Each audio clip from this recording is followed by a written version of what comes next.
O sentido da vida e da felicidade, hein? Ai, ai, ai, ai, ai, ai. Um ser como outro qualquer. Nós estamos aqui, por exemplo, para evoluir e não para ser feliz. Meu Deus do céu!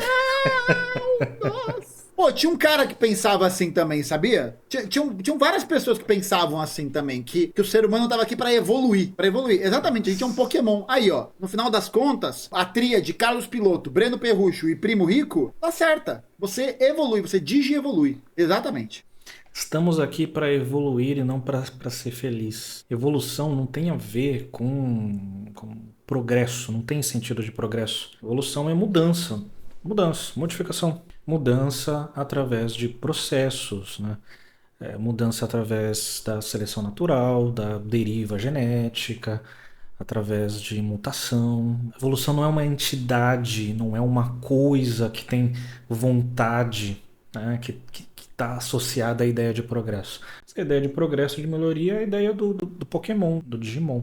Né? Evoluir como melhorar. Então, no sentido biológico, não tem a ver com progresso, não tem a ver com melhoria, tem a ver com mudanças que acontecem. Não tem um objetivo final, que não tem uma forma final, que não tem um propósito nisso. Né? Tem a ver com mudança, simplesmente mudança.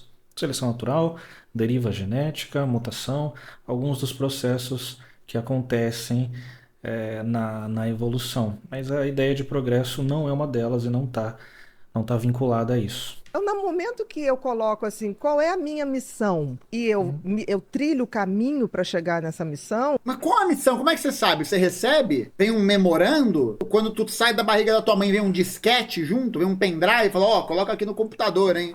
Eu tô sendo feliz. Eu tô no caminho da felicidade. Eu estou gerando o que a natureza espera de mim. Pelo amor de Deus, velho. O que a natureza espera da senhora, dona Ana Barbosa? O que a natureza espera, assim? O que ela espera da gente? Nada disso não, viu, gente? Esse papinho de missão, de vocação, sabe? Esse papinho é um papinho que serve para poder naturalizar esses discursos que visam tirar do sujeito a possibilidade de questionamento, de movimento. O que a natureza espera da gente? A natureza não espera nada. Ela não é um titã de God of War, ela não é um ente, ela não é um ser, ela não tem vontade, ela não é uma coisa. Ela não espera nada da gente, não espera nada da gente. De usufruto da vida, porque senão a vida vira isso, um grande trabalho, um grande objetivo de chegar na missão, e você não consegue usufruir de porra nenhuma, né? Você fica preocupado com isso. Predestinação, exatamente. É lógica nazi, né, cara? Não tem jeito. Levado ao extremo, isso é lógica nazi. É a ideia de que você recebeu a incumbência divina dos povos de levar todo mundo pro progresso. É isso, velho. É isso, parça. A natureza espera de mim. Tanto que as coisas inúteis acabam com o tempo. A natureza... Gente, sério, eu vou dar um depoimento aqui. Eu faço terapia já faz alguns anos. E um processo que para mim foi muito importante no meu processo terapêutico foi começar a refletir sobre as coisas em termos de pensar em aproveitar os momentos em que a gente se encontra presente. Então, para mim, isso foi o meu processo, tá? Para mim, foi o processo de retirada do lugar, de pensar todas as coisas que eu deveria fazer, que eu tenho que fazer, por uma questão de utilidade. Então eu acho que essa é uma lógica muito adoecedora. Porque sim, a gente precisa trabalhar, fazer as coisas. Mas eu acho que essa lógica do capitalismo, né? Essa lógica do pensamento liberal, de você precisar ser sempre útil, dar sentido às coisas, ela objetifica a vida. Então a vida se torna um conjunto de coisas que você deve fazer para que você tenha um ganho, para que você tenha um sentido. Eu acho que nesse processo a gente perde o usufruto da vida. A gente começa a perder coisas que não têm sentido, mas que talvez não sejam para ter sentido. Entende? Eu acho que nesse movimento a gente consegue aproveitar outras coisas. A gente consegue se relacionar melhor com as pessoas. A gente consegue entender que as relações têm dinâmicas diferentes, de que elas têm processos diferentes. Então, se relacionar com alguém, não porque, eu quero namorar, ou eu quero ser o amigo, eu quero o objetivo. É se relacionar porque você quer se relacionar. Porque aquilo ali produz algo em você que te faz bem. E não interessa o que é. Não interessa. Essa lógica de dar sentido, de dar utilidade, é uma lógica adoecedora. Porque você não consegue, você vai ter dificuldade de usufruir. sabe? De poder aproveitar, porque tudo é útil, tudo tem que ser útil, tem que ter sentido, tem que ter o caminho, não. Não, eu não acho que isso seja condizente com a realidade. Porque, na verdade, isso é até condizente com uma certa realidade, né? Com a realidade do pensamento liberal, com a realidade do pensamento capitalista, que visa, nessa lógica, reproduzir o nosso lugar, né? Então você tem que se casar, ter filho, trabalhar, enriquecer. Percebe que todos esses elementos, gente, são elementos que acabam reproduzindo a lógica de dominação que o capitalismo produz. Então essa é uma forma de viver, né? E talvez tenha gente que queira viver assim. Eu acho que o nosso ponto não é tornar isso uma arbitrariedade, sabe? Você tem que viver assim. Não, tem que viver de jeito nenhum, sabe? Mas essa forma de vida é uma forma que nos é arbitrariamente imposta. E ela é imposta quando a gente se sente culpado por não ser produtivo, quando a gente se sente culpado por ter dificuldade de se relacionar com as pessoas, tentar forçar a amizade. Putz, o Gustavo tocou num ponto tenso demais, que é essa lógica utilitarista. Eu vou ver um filme que vai me ajudar a ter melhores lições para os meus relacionamentos. Vou ouvir esse podcast aqui para eu ter dicas de como me relacionar melhor, de como vender melhor, de fazer mais dinheiro. Um monte de regra baseada em nada, baseado num monte de estereótipo que não funcionam nos casos concretos da vida real. As pessoas, elas não são objetos que vão reagir a meia dúzia de regras que a gente aprendeu num livro.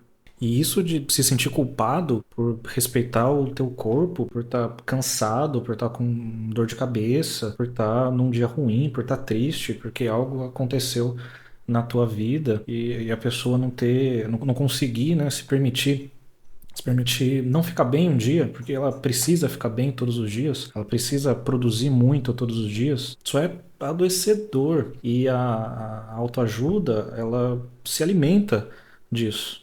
Grande parte da autoajuda envolve descrever processos que são generalistas o suficiente para que a gente tenha algum tipo de identificação, uma jornada do herói no qual a pessoa que escreveu aquele livro, que faz aquele podcast, que está fazendo aquela postagem de Instagram, que está vendendo aquele curso que ela passou, você cria uma identificação com aquela pessoa, ela tem um método dela, um método que ela aprendeu com não sei quem, um método antigo, enfim, algumas regras abstratas ali para você trazer para a sua vida e coloca toda a responsabilidade no indivíduo, coloca toda a responsabilidade na pessoa. E se ela está cansada, se ela não conseguiu, é culpa dela, única e exclusivamente dela. Porque ela não se esforçou o suficiente, porque ela não acredita na missão dela, porque ela não tem o mindset, eu odeio essa palavra, de sucesso. E forçar amores, isso acontece. Eu acho que sentir as coisas é muito mais do que dar sentido a elas. Aí você hablou, hein? Nossa. Eu acho que sempre as pessoas tentar forçar amizade, forçar amores, isso acontece. Eu acho que sentir as coisas é muito mais do que dar sentido a elas. Putz, é isso, cara. É isso. É isso.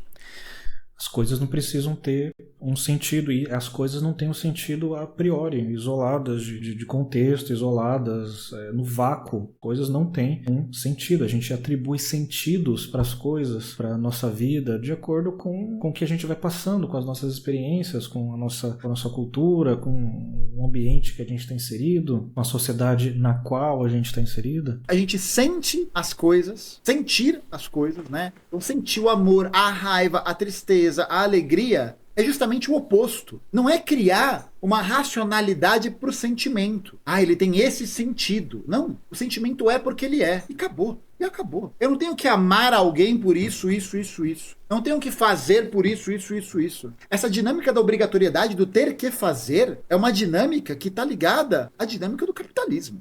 Da arbitrariedade da forma de vida do capitalismo. Mas eu acho que existem outras formas possíveis de vida. É isso. Muito mais complexas, muito mais elucidantes, sabe? Que permitam com que a gente possa ter mais diferenças, que a gente possa usufruir mais a partir, não dessa obrigação, mas a partir de outra coisa. De outra coisa, tá ligado? Eu acho que é isso, assim, é fundamental, assim. No meu processo terapêutico isso foi muito importante, porque isso permite com que a gente possa deixar de antecipar situações, tornarmos ansiosos diante delas. Porque... Bom ponto. Essa ansiedade que o Gustavo tá mencionando, essa angústia, é algo muito comum, observo na clínica. Eu deveria estar em tal lugar, eu deveria estar trabalhando em tal lugar, eu deveria ter tanto dinheiro, eu deveria me relacionar dessa maneira, eu deveria ter tal corpo, eu deveria ser dessa maneira, eu deveria ter... Enfim, eu deveria. E nunca tem o que a pessoa quer fazer. E sim quem ela deve ser, o que ela deve fazer, baseado nesses estereótipos. E não é pressa, é ansiedade mesmo. Com essa lógica que o Gustavo está dizendo, a gente aprendeu, e isso é muito problemático, a gente aprendeu a vincular o nosso, uma espécie de valor enquanto pessoa, não só mais a um status de ter um emprego, de ter determinado corpo, ou de ter objetos, ter uma casa, ter carros. Isso a gente já observava antes, mas também é um modo de estar, de viver sempre produtivo, sempre acelerado, sempre baseado na performance. A gente se sente culpado por tirar um cochilo, por descansar, por não ir um dia na academia. A gente se sente pedaço de, vocês sabem o quê? O quão problemático, quão adoecedor isso é. O Byung-Chul Han, que é um filósofo sul-coreano, ele cunhou o termo sujeito de desempenho, né, que é a pessoa que vive dentro dessa lógica neoliberal de autoexploração. É um indivíduo que explora a ele mesmo, baseado nessas engrenagens, baseada nesse tipo de entendimento que tudo é possível, que ele pode fazer, que depende de querer, que depende de esforço. A positividade do poder é bem mais eficiente que a negatividade do dever. E a autoajuda, ela explora isso já há um bom tempo. Tudo que não acontecer de acordo com o que foi planejado, de acordo com as expectativas, tudo é culpa do indivíduo. Se por acaso alguma coisa der errado, 100% da culpa é daquele indivíduo. Ele vive num vácuo, ele não tem história, ele não tem subjetividade, ele não tem realidade material, ele não tem nada. É ele e a vontade dele. Tudo que der errado é culpa dele. Acho que essa ideia de você fazer algo que dê sentido está muito conectada com esse sentimento de ansiedade, né? Da angústia. O que é a angústia? A angústia é a nossa posição frente a uma coisa que não está acontecendo, que não é a realidade presente. Sabe? E não é a realidade presente. Quando a gente consegue estar, né? Estar, sentir. E isso é um processo, né, gente? Isso não acontece da noite pro dia. Não é porque eu tô falando isso que isso vai acontecer, né? Um processo de desconstrução, processo de se reaver com os outros e consigo mesmo. Quando eu passei por essa dinâmica, a gente passa a entender e aproveitar as coisas que a gente quer aproveitar. Entende? A gente se retira da angústia porque a gente se coloca no presente. Eu acho que isso é fundamental, sabe? A gente não consegue ficar em paz com os nossos pensamentos, com a nossa cabeça. A gente não consegue ficar em paz com a nossa cabeça se toda ação, se toda decisão ela tiver um propósito, um sentido, um dever, tiver algo atrás disso, né? Uma coisa extremamente ansiogênica, super... os pensamentos atravessados, volumosos, ansiosos. A gente não consegue ficar em paz com a nossa cabeça. Eu acho que essa é uma das questões mais fundamentais do nosso tempo. Como a gente vai lidar com esse processo de aceleração que nos coloca num lugar de angústia e que é fundamental para a reprodução orgânica e forçada do capitalismo, que está ligada com a nossa questão de saúde mental. Perfeitamente ligada a isso. A empresa não suporta inutilidade. Por exemplo, as coisas que são concretas e verdadeiramente feitas de boa intenção, elas quase são eternas. Tem Frase de efeito. um ditado que diz assim: de boa intenção, o inferno tá cheio, tá? Porque a gente precisa sempre pensar qual é o critério moral que a gente está utilizando para falar de coisas boas e coisas ruins. Qual que é esse critério? Sabe? Sim, todo mundo teme o tempo. O tempo teme as pirâmides do Egito. Por quê? Porque as pirâmides do Egito foram feitas com uma tal intensidade e intenção que aquilo vai estar lá. Mentira, não vai. Não vai. Não vai estar lá para sempre. O tempo deteriora aquilo. Pode demorar muito tempo. Exato, é uma tumba. Aquilo ali foi feito para mostrar a grandiosidade do faraó. Os grandes monumentos. É um ato simbólico. Mostrar a grandiosidade de alguma coisa, de um discurso, da ideia de um tempo. Não porque, ai, que bonito, vamos fazer aqui um triângulo. Porra, a pirâmide, né? Daqui a gente 100, vai passar... 200, exatamente. Então, a natureza exige que tudo que Meu você Deus. bote a mão, você o faça com uma missão, com Pelo um amor de propósito, Deus. com um sentido. Mais um relato. Nessa viagem para Florianópolis, eu acho que foi o momento que eu mais fiquei feliz O Gustavo ele tinha que ganhar por insalubridade. Né? da minha vida. Porque eu senti que eu estava ali naquele momento contemplando muitas coisas, sentindo muitas coisas e que não tinham razão de ser. Não é contemplar porque é bonito, porque é maravilhoso, porque tá as pessoas. Não, é contemplar porque sim. Porque você se sente parte daquilo. Você respira fundo e tá lá. Porque é gostoso. Porque é bom. É bom porque corresponde a uma certa dinâmica de um desejo nosso. Porra, a natureza exige. Vai se fuder, né, velho? Porque senão você tá fora. Tá Pelo fora do amor de game. Deus. O game Que da isso, vida game? tem que ser um game de O game da vida, o jogo da vida, né? Então, pra você não reproduzir merda, né? Que nem a psicóloga tá falando, joga o jogo da vida. Pronto, acabou. compartilhar, tem que ser um game de buscar o meu sentido e propósito. Aí Vamos lá. Essa história de sentido e propósito me incomoda muito, me incomoda muito. Reduzir toda a nossa experiência, reduzir as nossas subjetividades, as coletividades, numa frase, num sentido, em um sentido, num propósito, ser tão reducionista, isso acaba reforçando várias lógicas de estereotipadas. Como o Gustavo disse, isso impede que as pessoas desenvolvam um pensamento crítico sobre a sociedade, sobre a vida delas, sobre o que está acontecendo no mundo, né? Isso reforça uma série de coisas que definitivamente não são interessantes para a nossa saúde mental. Né? E ficar procurando algo, procurando um sentido, procurando um propósito, é como procurar uma justificativa para que a gente esteja vivo. Isso é completamente desumano, é tosco, é tosco. Bom, vamos continuar aqui. você vai falar, tá, Bia, mas como é que eu sei? Porque o sentido tem a ver com o que lhe foi dado. Apesar de nós sermos animais como os outros, mas para a gente foi dado uma coisa chamada livre-arbítrio. E a capacidade de refletir e de pensar. Melhor presente e o maior Claro, problema. maior castigo. É o maior porque se castigo. você não sabe usar. Exato. Eu acho que é importante a gente entender que o livre-arbítrio, enquanto um conceito, ele não é um conceito absoluto. Não.